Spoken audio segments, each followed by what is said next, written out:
मलाई हो बाबा अगाडि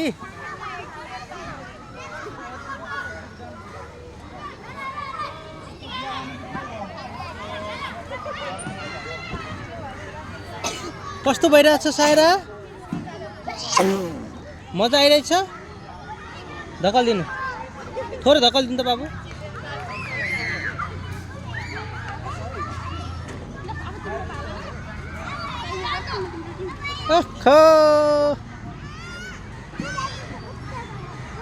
पहिला पिङे खेल्न डर मान्थिन्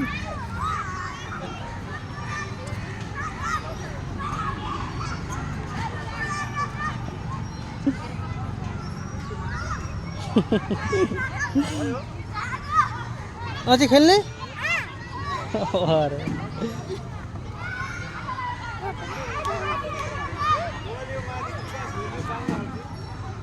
नानु थोरै धक्कल देऊ त बहिनीलाई ए भाइ थोरै धक्कल देऊ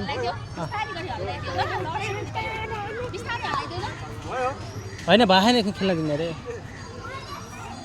ए बच्चा भयो बाबा